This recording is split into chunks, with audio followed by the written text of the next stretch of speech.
Welcome to the Videomaker podcast. Today, Chris and I talk about Susan Wojcicki's letter from Susan 2022 priorities. So this is a YouTube priorities list from the CEO of YouTube, basically talking about all the things that they're focused on in 2022. Chris and I had a good time talking about all these different topics. We focus primarily on the topics that are going to be most important to creators. There's a lot of complaining in this video. We like to give YouTube a hard time, but it comes from a place of love. We both love YouTube. We're both, premium subscribers. We both spend a lot of time on YouTube. So take it for what it is. But hopefully you learn a little bit something about what's coming down the pipe and what we hope might come down the pipe that they haven't officially announced. As always, if you've been listening to the podcast and you enjoy it, we would love it if you went to iTunes or Spotify and hit the subscribe button or the heart button, which will download the podcast straight to your mobile device every time one is released. Hopefully it will be much more convenient for you than going to the feed and manually doing it. It's also a big help for us as well. So with all that out of the way, let's get on with the show.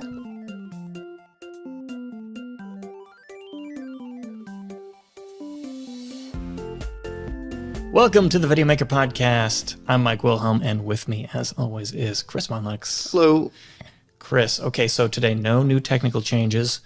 Maybe the only difference in today's episode, technically, is not even a technical thing, is that it's in the morning. Yeah. We're drinking caffeine now. Yeah, our voices might be a little lower, so we haven't used them as much. At least myself. But maybe a bit more energy? I don't know. I'm more energetic in the morning. You are.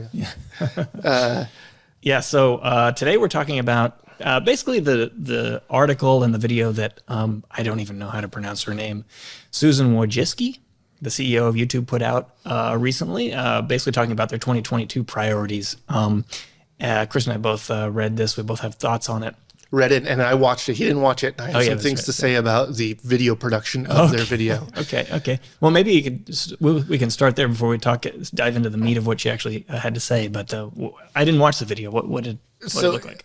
I perused the article first because we were trying to kind of find the hit points, kind of what her talking points that she was trying to go at. So I'm like, but I'm gonna watch the video because maybe the video is more. I mean, we're in video. YouTube's in video. It should be better to watch the video than read the article, right? It was like, it reminded me of a conference call with the CEO from a company that doesn't do video.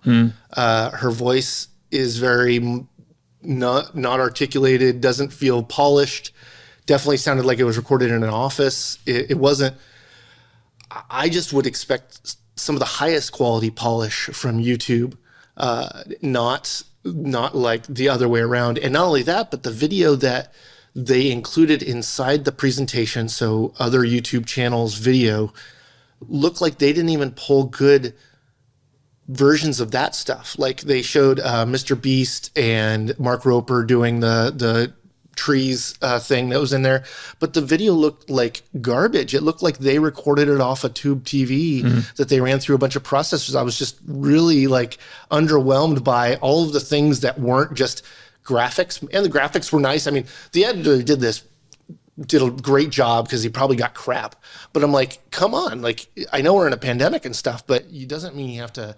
I mean, like I just had higher expectations. All of the YouTube rewinds were nicely polished, and I think we could still do that. Let's look at the last Apple presentation or the Facebook Meta presentation.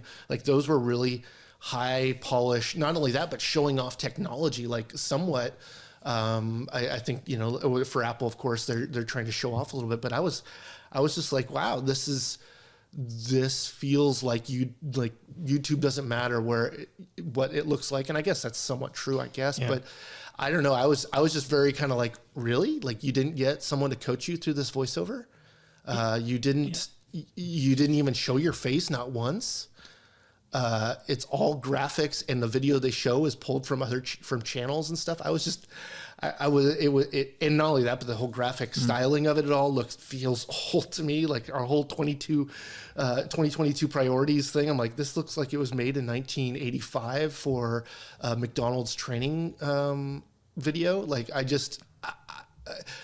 did not expect to be like kind of insulted by the quality and the the like design of it all.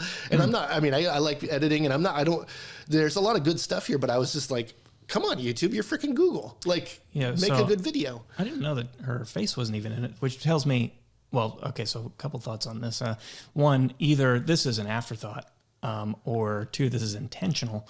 And the way you're describing it tells me that it's an afterthought, especially considering if you read the text of the article, it's pretty light on details. Yeah. But now that you're just saying that it's the audio quality is bad and her face isn't in it, makes me think that I wonder if this is pulled from like an earnings call, with investors. No, I mean, it seemed scripted. It seemed like the way it was presented and that kind of stuff. It seemed like it was intentional, like the voiceover and all that stuff. It wasn't just like made out of nothing, but even last minute, I can make something better than this. And I'm one person. This is freaking YouTube. I mean, that's the thing to me is like, surely YouTube has a team built in that makes their PR. They should have a propaganda machine. They should. Yeah. I mean, they need to. I mean, they're as important or more important than most countries. What the hell? Like, I don't know. It just threw me for a loop. I was kind of like, oh wow, are they leaning into like just talk on camera? Like, it didn't feel authentic, even though it was thrown together, which is, I think, kind of hard. I don't know. But, YouTube rewinds were always somewhat tone deaf. I actually feel like most of the things they do are somewhat tone deaf. And, I mean, even the stuff that they talk about in here, I was kind of like, oh, so you aren't going to give creators more money. You're just going to help them sell stuff more? Like, I don't know.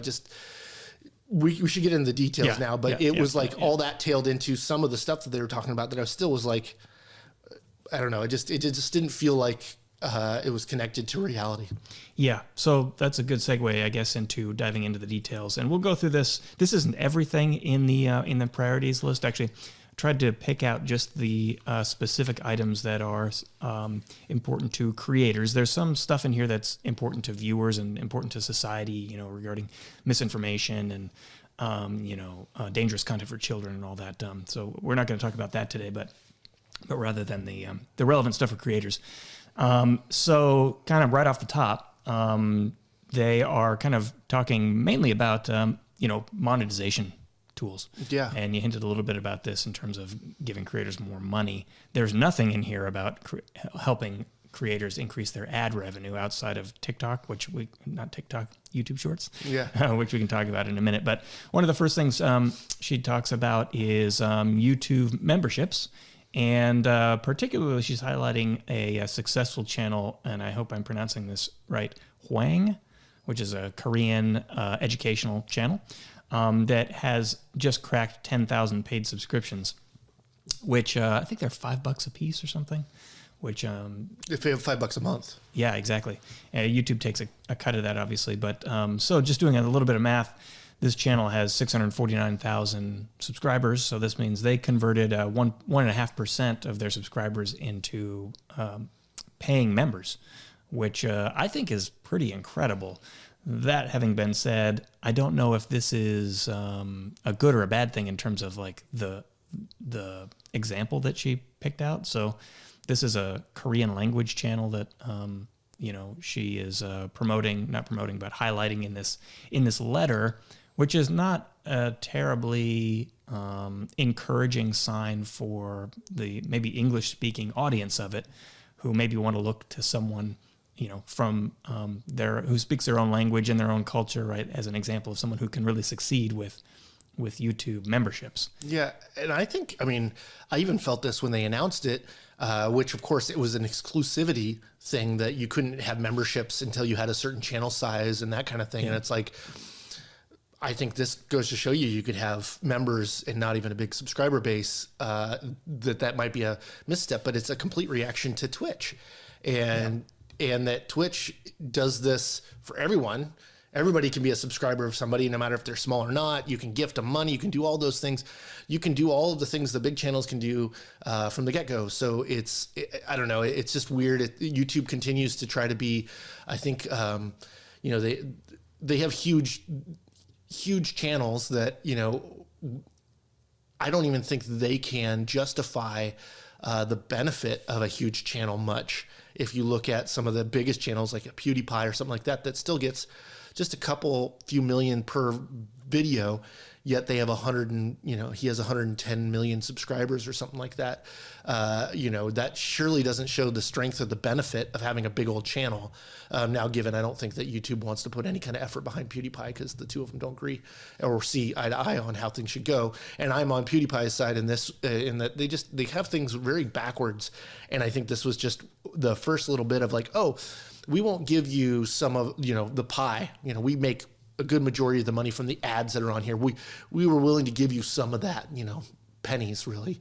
But we'll give you other new ways to make money that you have to work and try to get, even because the stuff you did to grow that channel or to get your views, that doesn't really matter as much to us. We want you to get memberships now. Yeah. And it's like, no, we were getting views.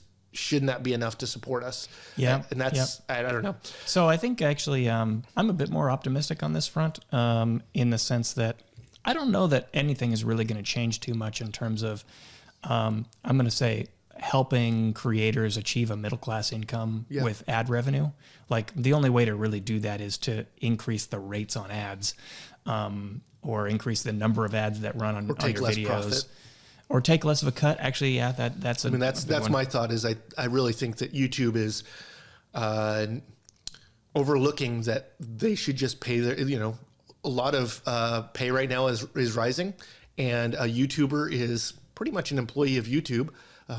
By their definition of, but this is something that maybe those rates should go up because, hey, everything else is. Yeah. But it was low to begin with, so that's the problem. Is like it's like getting hired at a job at minimum wage, and now you're doing a job that should get paid $1 million a year, but you started at minimum wage, so you're getting $15 now instead of that crazy pay. Like we could do some simple math here, right? So, the rule of thumb.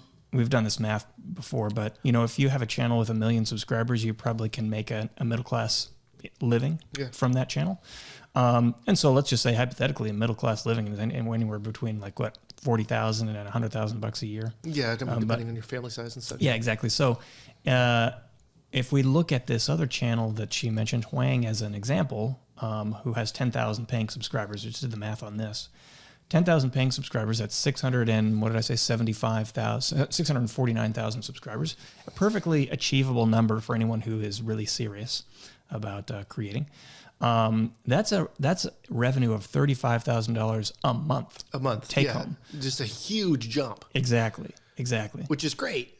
And I'm glad that they're doing this, but it still seems like you can't just go, here's another way to make money. It feels very pyramid scheme. Like you get to the top, like, oh, cool. Now you can buy these at this better price. Now you could sell more of our stuff for us. I mean, they take YouTube takes 30% of the membership revenue. They take 45% of the ad revenue. Maybe they should reduce the ad revenue take for themselves from 45 to 30. That'd be nice. But what's YouTube doing to promote this subscribers to get why should they deserve 35%? They're not getting you more business. I mean, they're the platform. I get all that, but like that's the stuff that YouTube's not doing is defining why they deserve that, like how they're setting that up. Now, given they have this platform, it's super popular, but it also has all these other problems that it's like you're not addressing those. And I don't know. Yeah. If there was another place to go and you were a disgruntled YouTuber, YouTube is not giving you a good reason from some of this stuff to stick around. I mean, if you see another avenue, it's probably going to be a better one. Yeah, which is a good thing that we have Twitch for this reason. Yeah. YouTube needs to do a lot more to encourage the membership program amongst viewers, like make it easier to sign up for memberships. Well, like Twitch did, right? You have your Prime. Cool. Yes. My Prime, I actually subscribe to YouTube. I don't get one free membership with my $22 a month. That's way more than my Prime that I pay. And all I'm getting is videos, and with Prime, I'm getting, free delivery and all sorts of other stuff. And it's like, they're just not, given how do you compete with Amazon? Amazon can give the world away for free and still make billions of dollars. But it's just, I don't think they're doing a very good job of keeping up with the Joneses. And quite frankly, I would wish that it wouldn't have taken the Joneses for them to see that they need to keep up. Well, that's capitalism, right? Like, Until you have competition, you do what you can. Exactly. Hold the before it. But so from what I'm seeing, just in my own observations of the membership program, which is like I never see it anywhere. I see the button. Yeah, from time to time. Yeah, exactly. And the fact that the example that Susan has highlighted here is pretty obscure, at least to Western viewers. I mean, tells me that there's still not a lot happening here, but it appears in the priorities letter. Hopefully that means they're putting more energy into making sure that this works for people. Yeah. I think they might have picked a channel that was like, oh, that's obtainable. So here's an example, but they didn't show, hey, here's content type that you can like identify with. Yeah. So that's memberships. I remain hopeful that this will work out. I'm a big believer in subscriber monetization. Like you want to get money directly from your viewers. I think that's the best way to go. Well, it makes you, and then I mean, we had things like Patreon show up, like exist out of nothing because YouTube didn't serve their creators in this way. So now there's this other way that's not just pay for content exchange. It's like being a rich person supporting an artist. Like it's I just want to allow you to do your art, and maybe I'll get something in but like just helping support is enough. And then this, I don't know. It's just and I think you're saying right. The button's about all you get, which is great, and the ability to do all this stuff. But that seems like so bare minimum. Yeah, exactly. I agree. Okay, moving on. Podcasts. So there's a mention of podcasts in the letter, and that's about it. She says, quote, "We're also excited about opportunities in areas like podcasting, which enable creators to monetize and expand the reach of their distribution. As podcast usage continues to grow, we expect it to be an integral part of the creator economy." Good to know, but I wonder how. At least in our experience, I'm sure we're not indicative of everyone, but a vast minority of our podcast consumption happens on YouTube. Yeah, a podcast is an audio format, right? If you're watching us now on YouTube, you're one of a few select people. Hello, by the way. Yeah, we should know your name. We should write your name in the comments. By the way, we should put up some visual only communication to our to our viewers on YouTube. But at any rate, this is not podcasts on YouTube are certainly a thing. There's lots of them. I get the sense that still it's mostly an audio format. I would love to know what they're going to do to support podcasting on YouTube. I think there's a lot of opportunity here. Just would like to see some details, and there are none here. Yeah, well, and because YouTube, as much as I don't use it as a music player, they tout that. That's a leading way of people to interaction. I mean, the amount of all the videos with the most views, they're music videos, right? Yeah. So I think they understand that people are going to listen and re-listen and stick around on their site if they're listening to music or listening to other things. So, that they're maybe not looking at us, but if I'm using the reason why I got YouTube in the first place, to subscribe to it, is so I can continue to listen to something with a game open on my phone. I mean, otherwise the audio stops when I open up a game on my phone because that's what YouTube wants. And that's the benefit? Come on. I mean, I don't know. It's just, it continues to go, what's the least amount we could do here?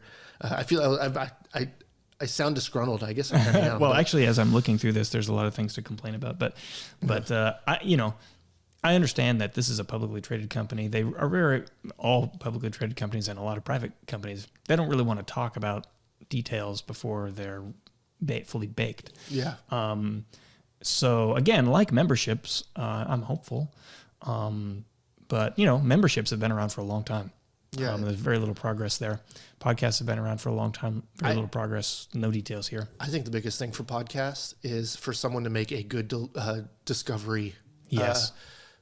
Give me a good way to discover a new podcast that, is just like the algorithm of showing me new videos and all the rest. But don't mix my video watching and my podcast listening. Yeah. My podcast listening is probably a different, that's feed me podcast. Don't feed me new videos. I don't know. I think right now it's all in one big pot. I think in all likelihood, podcasts on YouTube will never take off to the degree that they have on Apple or Spotify. until they make universal the feature of, allowing you to continue listening while your phone is on something else or so the screen is turned off. Yeah, well, or they will accept podcasts via an RSS feed and they will put a visualizer no chance on it. I don't think it'll happen. But you know what I mean? Like that would be great. That's why, of course, I know that also Spotify is they don't want the RSS feed as well because they want you to be their platform, right? Yeah. But that's the thing that makes podcasting so awesome is that you can deliver it to a bunch of different places. Yeah. It does it all for you. And, that's the thing that do we really need to reformat our stuff for every social media? Why isn't there a standard here, or a standard way to deliver to all? Because they don't want to work with each other, but we need to force them to. We need them to hear that this is something that for creators isn't something that will cost money for YouTube to do. Maybe, I guess, in lost revenue if they see it that way. But that these are the types of things that you can give as benefits to the YouTubers, the people making the content that isn't necessarily monetarily costing. Yeah. Okay, moving on. NFTs. This is interesting. So at least I think it's interesting in that, you kind of poked fun a little bit about the YouTube giving creators a chance to sell things, and this is another version of that. Yep. And the only thing that I fear here is that YouTube will bake in monetization into the NFT sales in a way that's lasting outside of their YouTube experience. So for anyone who's not following the NFT world, I guess, there are smart contracts, and you can bake into these smart contract royalties, right? So that if you create an NFT, you can make money every time that NFT exchanges hands in the future. Right. Yeah. Which is just incredible as a creator of a thing. Right. This is what authors and publishers of books would love to see. Right. For centuries, people have been buying books and then selling those books secondhand. And then obviously the author or the publisher of the book doesn't get any money on that secondhand sale. Any kind of retail. Yeah, exactly. This way, if I sell my shirt used down the line, surely the hands would love to get a penny for every time that someone resells a shirt or something. Yeah, so I think that there's potential in the primary sale, first off, especially considering how meme centric YouTube can be. People are going to love to get their hands on maybe owning the NFT of an individual video or Charlie farted or whatever. Yeah, whatever it is, or even just NFTs of screenshots or who knows. I'm not sure what people will end up doing with it, but I can see this turning sour if YouTube wants to, put their hand in the pot for all future sales of those NFTs. So this is NFT related, not YouTube related.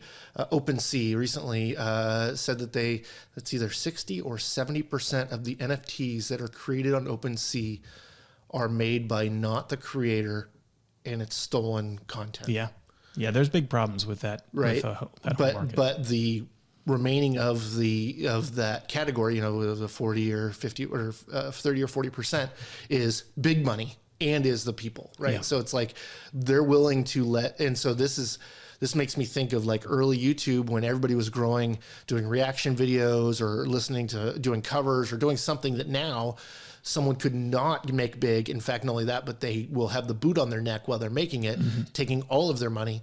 I see that happening. Stolen digital goods have long-lasting problems. We're still dealing with Napster.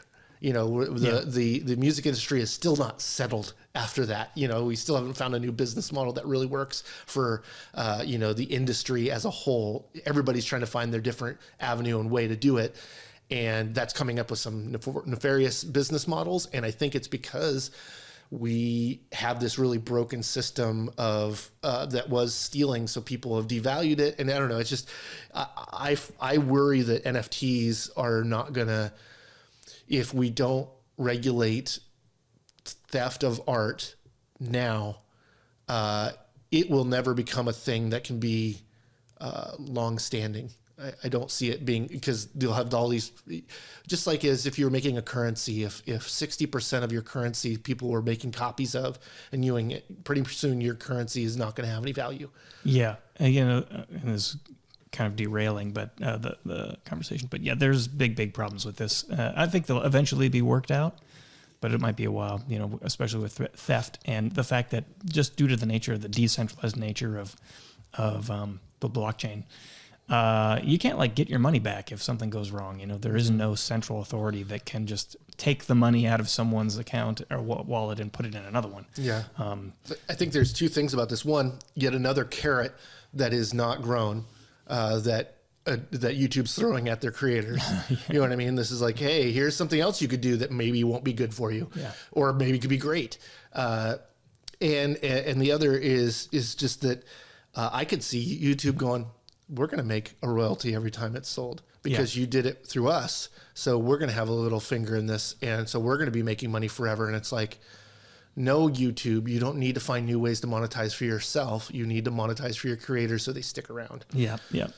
I think the charitable view of all of this stuff is that YouTube is just telling us what they're focused on internally. Yeah. But, we have learned with YouTube and every major corporation, I guess, that talk is cheap. Yeah. So we'll see what they actually end up doing. But regardless, when you have a big platform, your voice means something, even if it doesn't actually end up coming to something, and even if it's just moving trends. And we have amazing artists making content on YouTube, and I think that it is a treasure for our community online or whatever. And I would really be hardened for us to mess that up. So many times people can learn something that they never knew and do it on YouTube. I want YouTube to be a successful platform. That's why I feel so critical of it. Mm-hmm, mm-hmm. Okay, let's see. Moving on. She talked a little bit about policy violation expectations. So they did some experimenting, I guess, with a system where they would tell people why they, were penalized for violating a policy using timestamps and explanations. And they hope to develop it further. That would be great. We know that people get busted for policy violations without ever knowing anything why, and they can't appeal. We've heard countless stories about how this happens, and it was only reversed because the person who had the penalization just happened to be famous enough to get some traction in social media and get enough attention around it that a human being would look at the situation. I don't know if the situation is going to get any better on that front. If you're a small creator and you receive you're penalized and they give you an explanation, it could be that their explanation is no good. And if you're small, you can't do anything about it. Yeah. I think the timestamp, these big companies are handling a lot of this stuff because it's not really possible to have humans on dealing with it, right? Exactly. It's just not feasible to have this much content monitored and blah, blah, blah, blah, blah. That's great. And it's good that they have a reason to know it. The other side of this as well, though, is if you are a content creator that's been successful and you've made lots of content and someone comes along and then challenges all your content's validity or ownership of it or whatever, that the volume of content that you make could make it almost, if it takes 10, 15 minutes to respond to each strike or thing that they have on there, to just say, no, that's not true, or to accept it or whatever, and you have 1,000 videos, you're talking about like a week's or more worth of work just arguing, no, that's mine, and not making content. Yep. And not only that, it still just means you said, no, that's mine, and they're going to still go, maybe not. Yeah, exactly. It could still be effort to nothing. Yeah. And so again, they're not empowering their creators. I mean, I think there needs to be a ability to profit share on these things. So if you get a copyright strike, cool, my video is 10 minutes and half a minute is that song. So they should get, 0.5 of the revenue from this thing, or whatever. Or if you show that everybody was there during that time, cool, all the views that happened during that time, you get a fraction of that. I mean, there's so many different ways that they can, because all of this is electronically, that was a strange sound, wasn't it? Yeah, that was weird. I think someone's hitting poles that we're connected to. Oh yeah. I don't know if it's coming through the microphone or not. I could hear it. So anyway, it sounds like all of a sudden, your opponent appeared and you have to find them. It's like someone just struck a gong outside. It's like, oh crap, the boss of this battle's close. But anyhow, they need to go a long way with this stuff because it's so confusing for people. And really, I think a lot of people just want to be, they're being overly cautious, which is making not as good content. But if they actually was really clear to them, then they could skate the line and be comfortable with making content along that line. I think it's already great that they're going, okay, your adult content, cool, we'll get adult advertisers to, or content for adults that, you know, or okay with that kind of content or whatever. That's a step in the right direction. That was something that was like, what you can't have categories? But it seems really not very hard for them to allow you to at least define your stuff. What would it be cool? Like, oh no, I use Danger Zone in my song or in my video. I'm going to tell them about that beforehand, and that there could be a value that I'm either paying to it. So like, oh, they say that it costs $100 to use it, or 20% of your video's revenue to, okay, cool. I don't make any money from this anyway. 50%, cool. Fine. Sounds good.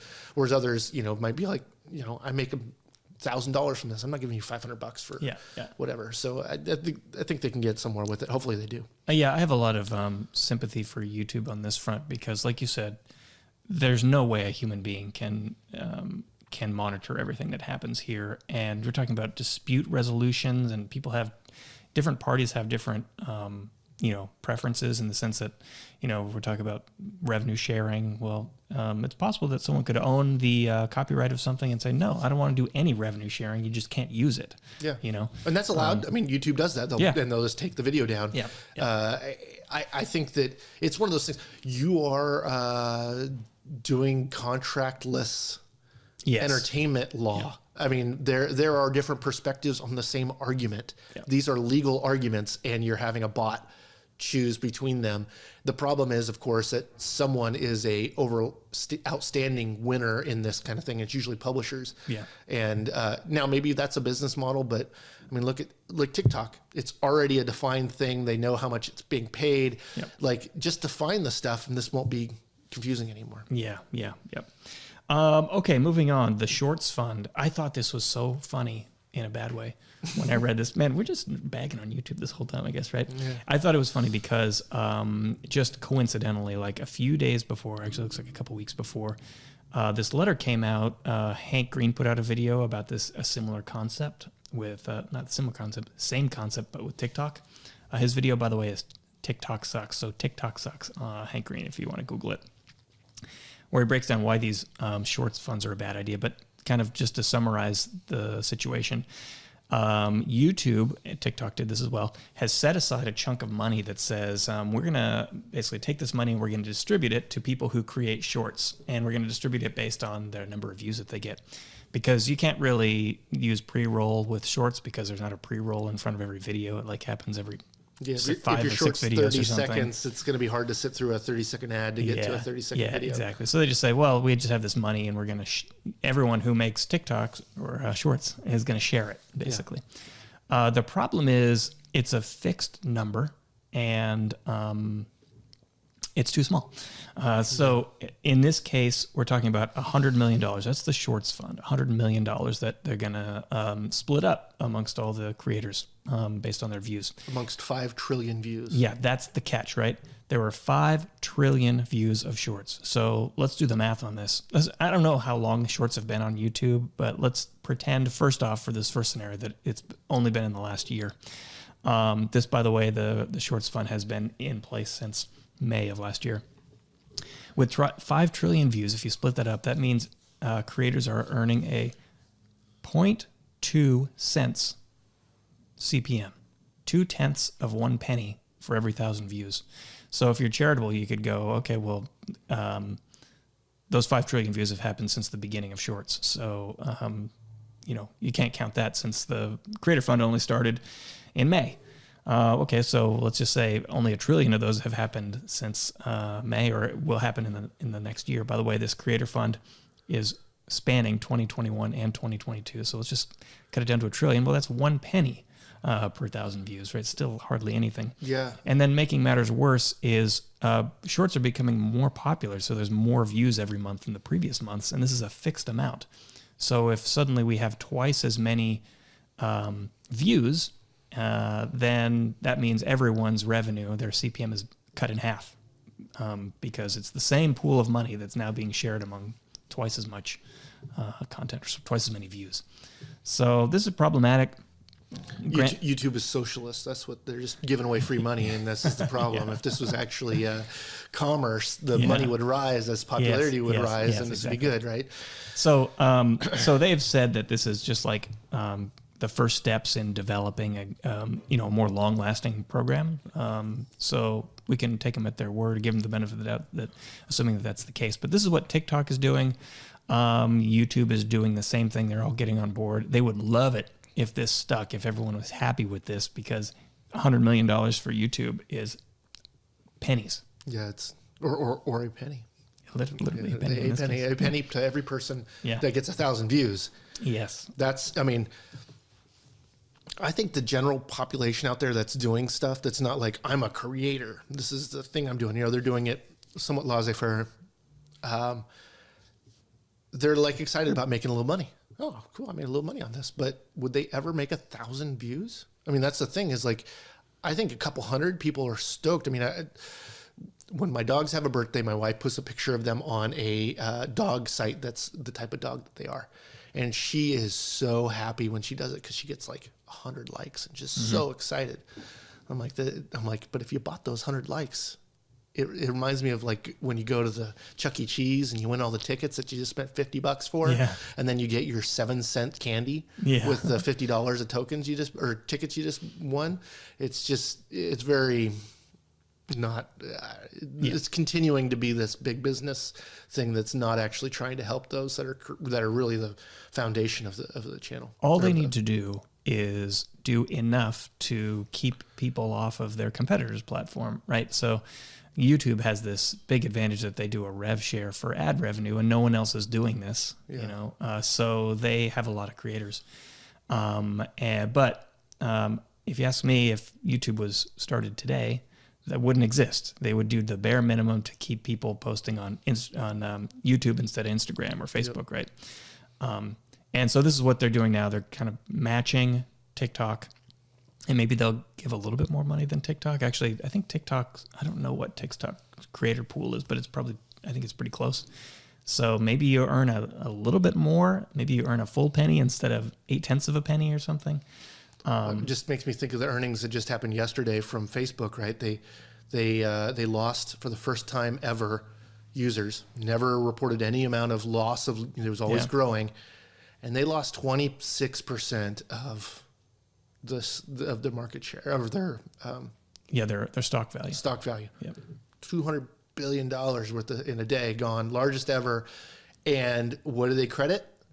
TikTok, right? Like TikTok is the new users are all going there. People are, young kids are spending a lot of time there. They don't care about Facebook. It's for us old fogies. It's just really interesting that something so like YouTube and or Facebook. I mean, these are been around. I mean, they're both. I mean, Facebook's been around 18 years now, right? And TikTok's been around how long? And it's like just completely taking over. That means that Facebook, like, what were they paying all those people to do? Yeah. They were being too conservative with their stuff, and they should have been competitive. Yep. And they're paying for it. And I imagine a lot of people that hold their stock is paying for it too. Yep. Which is probably all of us who have a retirement account, actually, right? We're losing a little bit. Yeah, I don't want to know if I invest in Facebook. Okay, moving on. Gaming. Not a lot of details here either, but basically the summary is that they want to boost up the features in live streaming. So they want to improve discoverability, which is great. They're adding gifted memberships, which is great. It'd be great, like we talked about, if they boost the visibility of memberships generally and encourage its use. Yeah. Make it look like a nice button. Make it not just blend in. That'd be enough. I think that YouTube, I don't really watch live streams on Twitch, but I do watch a decent amount of VODs on YouTube. And I think that YouTube really has a opportunity here to take a bite out of Twitch in the sense that, at least from a viewer perspective, because they're so strong in recorded video. Yes. And Twitch is so weak in recorded video. Very weak. So if YouTube really was competitive with Twitch on the monetization features for creators, I think they really could take a bite out of it. But we'll see if this is enough. And the thing is for people who have big YouTube channels, it doesn't make any sense to go build a new community on Twitch. It's gonna be such a steep curve. It's unlikely you're gonna be able to switch from one to the other in a meaningful way and have one outbeat the other. If you've been on YouTube for a long time, still live streaming on YouTube, regardless of how they set it up, is probably still going to be more valuable to you. But what you see is the people on Twitch that started out on Twitch, started a community there, and then they're putting their VODs on YouTube, and that's a good business model. And I can tell you something that that's not good for YouTube, even though people are going there to watch that stuff. It's not, they're then being a secondary to the primary user group, and I think that makes them less important. You're no longer formatting for their benefits and all that kind of stuff. You might not be saying click on the card because there's no cards on Amazon or on Twitch. And I just, it's a lot of this stuff seems like if they would have done this 3 years ago when they're like, oh man, Amazon's getting in this, they should have. I mean, I'd say, Amazon Prime Video not doing as good as say Disney Plus and those others because Amazon just kind of threw it in as another added value. They have some value there, but they know that they just need to make these little things, Oh, we'll give you a little speaker for free that'll listen to you. This will be great. As soon as Amazon gets in, they're going to start giving away free stuff because they can. Yep. And that's how they bring people around. And until until YouTube starts knowing that no, they're willing to lead with loss leaders until they gain traction because they're so well funded. I think it takes really big moves, not just keeping up with the Joneses, for them to have even a chance to win. I don't think that they even have a chance to win until they're making new things that are beyond what anything else does. You can't just keep up with it. They have to release stuff that's like, oh no, of course I'd go with that one. Reminds me of the quotes you hear from Zuckerberg that was like, no, we don't want them to exist anymore. It's not that we want them to be small. It's like we want our competition not to exist anymore. And I think I think every business wants that, right? But I think you have a chance to do that with policy or how you're setting things up, unlike, how it's some other business that might have some kind of competition. Well, they're not going to make Twitch go away. Amazon's too big. But they can take market share from Twitch if they just help creators make more money. That's the big thing. Creators will move and bring their audience with them if there's a big financial upside, I think. But like you said, they're just trying to keep up. They have to go big like they're T-Mobile trying to get a Verizon customer. They got to be like, we're going to buy your audience from you. We're going to, for closing your account on Twitch. So you're going to get a signing bonus for coming in, and then we're going to give you a better deal. And we're going to get you with the newest phone, that kind of stuff. Partner with a computer making company and say, we're going to give you a gaming computer. If you, it seems like a big thing, but they need to start making it seem like a no-duh choice. Well, they're doing some exclusives, right? Like they're signing people onto exclusively stream on YouTube. Bad idea. I mean, maybe it's a good idea, but it's not going to help them in the sense that most people are not big creators. Most people are small creators, and the small creators are going to go where they can make money. And also, it's just it's just opposite of YouTube, the ethic that YouTube was founded upon, of this democratization of media. So make some features that smaller creators can benefit from, and they will come to the platform. Yeah, I don't think that I don't think the exclusivity is a good thing in that way either. I think I'll give you enough incentives to want to come over here, not you can't go on that other platform. You can't. I just think that's a bad stance for YouTube to try to be like, no, you're exclusively ours. Because it reminds me of every football star that is that way, that's tied to a contract. And what happens as soon as they're out of that contract? Now I know I can double my price, and then I'm going to ask anybody who wants it. And now all of a sudden the news is going to be the other direction, and it's going to be the same news that they wanted going the other way. But if you just made it competitive so everybody benefits from it, then it's going to be you can't just be like, oh, I'm on team YouTube. It's like, no, I'm on team me. I'm on team make my life better. Yes, exactly. Okay, moving on. They're going to add some shopping features, I guess, to help creators sell stuff. Yep. You mentioned that That's earlier. Still more things. It just gives you some buttons on the bottom of the screen. It's great. I'm glad they're doing it. But like, this is something we would have liked to have done in 2015. Yeah. I mean, this is something that we are trying to do, and we can do affiliate stuff. Cool. We'll do affiliates, and then they'll let us put links to it if we make a custom link on our website so that we can then show it to people. And it's like, I have to like do all these different things just to be able to present the thing. And now you can do it. It's like, what all of a sudden triggered it? Oh, we have to do that. Yeah. They should have been doing it from the get-go. Yeah. Also, YouTube really does not like people to leave YouTube unless they're going to make money off of it. That's what they do with the affiliate systems now, with the shopping widgets. And they're talking about partnering with platforms like Shopify. That's a quote, platforms like Shopify, probably because they're going to take a cut of sales when you click those links. They want to make a relationship with Shopify. But it's like, why are you saying Shopify? How about anything a creator could use? Because maybe Shopify doesn't work for them, but you're now forcing them to do that. Like, that just, I don't know. I kind of get it for the functionality thing. It's like kind of like Apple is with their, they want all their stuff to be within their control, because then they can make sure the user experience is great. Okay. I don't think YouTube gives a crap about the user experience as long as you're sticking around. Yeah. Okay, so that's the end of the monetization features. We can fire through some of the other topics, which maybe are easier or quicker to discuss. Living room, they're going to improve the living room viewing experience, the television viewing experience, which I think is good for creators and viewers, in the sense that they're going to let you like interact with the content via your phone, which is. This is one of the things that I watch most YouTube content on my TV. And whenever anyone refers to, click the link in the card or go to the description and you can read it, you don't get that on the TV. Yeah. But if they're going to improve the experience of being able to, see the non-video stuff on your phone as you're watching the video, I think is a wonderful tool for everyone. So that creators can do things like, say, click the link in the description and viewers can easily get to that link. I just talked about how YouTube doesn't like people leaving YouTube. Maybe this will be a reversal here, but we'll see. I think it's a step in the right direction, though. Yeah, and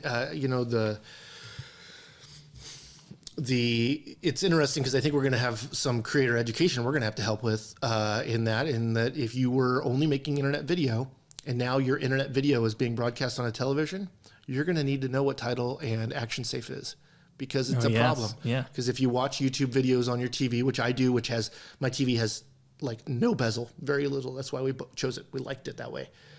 And still videos get cut off because TV and that process is just not meant to have that same internet experience. Maybe one day it will be, but so we have a bunch of creators that made stuff that, have had those internet rules that are now going to have to kind of think about the others, because if you have a lot of people watching your stuff on the TV, you're going to want to concern yourself with how well your communication is being presented to them. Yeah. And so, it's just interesting coming full circle in that way. I would have thought that they would have just figured a better way to broadcast it on a TV. I didn't think that if I was watching a YouTube video that I would be having to deal with cropping, which is kind of strange. But it's also because I access YouTube via my Xfinity box. So YouTube already has a little bit less handle there. They're just a third-party app maker that they get blessed to be allowed in the ecosystem. Yeah. Okay, moving on. Learning. They want to boost they have a goal, actually, double the number of users who engage with educational content on YouTube, which is wonderful. I was just complaining about this, believe it or not. We've been complaining all episode, but who was I talking to? Oh, it's someone here at the office about the viewing experience that YouTube creates as one of entertainment primarily. Like, they just want to capture your attention and hold it for as long as possible. Yeah. Which works against some learning objectives, right? So you could think about learning from the perspective of, I want to learn about theory of relativity, but also you could look at it in the perspective of, I want to learn how to change the oil in my car. And if you're focusing on the latter, you actually don't want to spend a lot of time on YouTube. Actually, I've had this experience where I go to my computer with greasy fingers, right, trying to learn something. Yeah. And you want to get the information quickly and get back to work. Yeah. So you can apply it. I'll be interested to see if they change their approach there. I always think about this with the step-by-step guide. You're doing something, right? So say a video lasts 10 minutes, you have 10 steps, and each minute you give a step and you're talking about it. Well, oil change, right? You might not need, as a person being instructed how to change your oil, that you need to put oil back in it. So you leave the video halfway through because you don't need step 5 through 10. Now that creator has a negative thing because you left halfway through the video. You didn't finish it. YouTube sees that as a bad thing, but you got what you came for. You got what you came for. Yeah. So you're actually served. So now your communication is being misinterpreted by YouTube as to the success of that video for the creator. And so now, as we've experienced, we've made beautiful, wonderful videos that do a really great job teaching, and they don't do well. And you're like, what the heck? Like, I made the best video I possibly could. Oh, I didn't optimize it for all the tricks that YouTube wants me to have in there. Yeah. Okay, now I got to do that. And now because of that, I need to throw in a couple pitches on something else because we need to make money. And really, YouTube might not push this everywhere. So we have to hedge our bets and make sure we have an ad in here so that we can make the revenue to actually pay for the video to be produced in the first place. Yeah. It's just, I mean, if our numbers double this year, go YouTube. If they don't, man, I'm going to have to write a really short letter to YouTube. It's like, I don't know if this is the case, but I swear I've had this experience 100 times, 1,000 times. I'm sure you have too, Chris, where you need the answer to a question, you type it into YouTube, and you're served a bunch of videos that are 10 minutes long, and it's like, I can get this answer in 30 seconds, right? Like, it's not a simple, or it's not a terribly complex thing I'm looking for here. Yeah. Why do I have to watch 10 minutes to find the answer? Actually, Google search is better at this than YouTube is, in the sense that, let's say you want to, change your oil in your car, right? So you look up your specific car, and what you're looking for really is like, where's the oil plug? Like, which one is it, right? What model oil filter do I buy? Right, exactly. So on Google, you can type in, oil change, 2020 Subaru Outback or whatever, and it'll like break down. It'll show you like, okay, here's the part of the video we're talking about, opening the hood, and here's the part where they're talking about, all the steps, and you jump to the right spot. On YouTube, you don't get that. You get the 10-minute video, and you have to like scrub through to try to find the thing. And likewise, if you were to create a video where it's like, here's where the oil plug is on a 2020 Subaru Outback, you're not going to get anywhere because that video is 30 seconds long, and they want to show 10-minute videos. Yeah, because 10-minute videos, YouTube benefits. Yeah, exactly. So I got to watch 10 minutes of content to find out where the oil plug is. It's the tail wagging the dog, right? So now the format's affecting the content. Now, given TV, always the formats, we made our episodic content around the way we serve ads, right? Which is different in the US than it is in other places. So other countries' episodic content is either more content in 30 minutes, which is almost always likely everywhere else in the world. Yeah.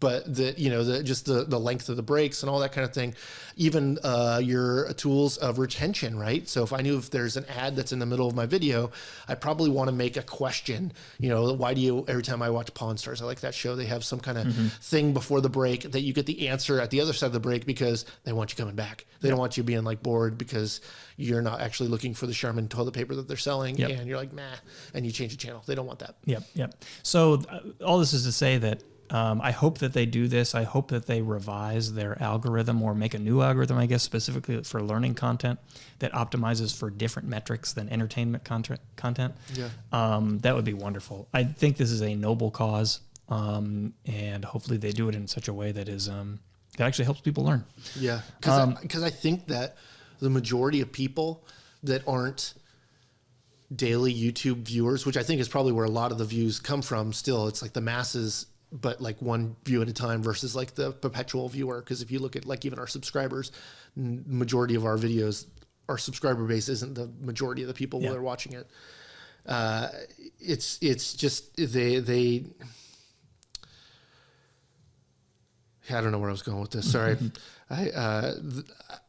I'm hoping that YouTube, man, I've just lost my thought. I'm sorry. We got to the end of the video. We got one more thing though on here, which I think I have a lot to say about, which is the dislike removal. Yeah. So, she basically defended the decision to remove dislikes, and the defense was that, they tested it, and in their tests, it didn't actually have any impact on viewership. So they figured they'd go for it, and, that's about it. Well, and I actually thought 2 points that they said when you're searching, because people are like, well, that's what I use to choose what video I use based on how many people disliked it. However, the dislikes don't show up on any of the search features. So when you're in discovery or any of those kinds of things, the likes and dislikes are not shown. So it's not what you chose that video with. Now it might be the reason why you continue to watch the video. Yeah, I can tell you I have bounced off of a video when I saw the dislike ratio was high. Especially if it's like, where's the oil plug? If the dislike video ratio is, or if there's a lot of dislikes, it's like, it didn't answer the question. Yeah, exactly. Yeah. He probably, picked his nose for 2 minutes. Yeah, there's one video on this topic, and he needed to make it 10 minutes.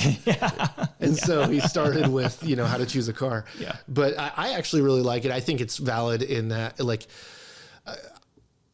it is discouraging enough not to get views that thumbs up and thumbs down don't really matter. I think it's helpful to hear the ratio of views to likes. That's great. It is good for a creator to see those dislikes. So they still have that. You can still dislike it, but it's not a publicly viewed video. That's great. I watched a video recently, PewDiePie complaining about it because he had the most disliked video. And that's because he made a video to see if he could get the most dislikes. And so now you can't see the most dislikes. So it's probably a video that doesn't seen anymore. But there's always that kind of side there. But I think it's overall good because YouTube comments and that kind of stuff are already toxic. Toxic for creators, toxic for those in the community. Though I've definitely, there's some other channels that is not like that, and the audience will not allow it, and that it's only positivity and you're attacked if you put anything critical. But that's also not necessarily positive. You don't need we don't want people ganging up. We want people to be able to express themselves freely, as long as it's not infringing on other people's rights and whatnot. So I don't know about you, Chris. I think that it's fine that they remove that count, but maybe it's just me. It's something that if I had a choice to do it, like if it was a channel level choice, I'd do it. I'd choose not to do it. But I'm not as far as the people that choose to not show their subscribers or not show the view count or those kinds of things. Like, no. That seems like somewhat misleading. But the other is I just don't want to encourage negativity. I don't want to even go down that road. I'm not looking for that insight. So thanks, but no thanks. Yeah. Okay, there's some more stuff. Like I said, I encourage everyone to read the letter. If you're interested in this stuff, well, if you've listened this far, you must be interested in this topic. We'll put the link in the description of the letter. You can read it or watch the video that the well-produced, this thing is sounding.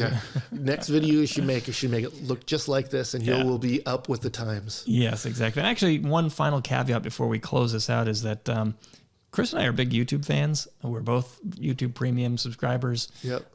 We spend a lot of time on YouTube here at the office. So our criticism comes from a place of love. We love YouTube. Has a ways to go, as all companies do. But hopefully some of these things really do come to fruition. Hopefully some of these things that I think are a little bit maybe misguided, they correct. Like let's get a scaling shorts fund.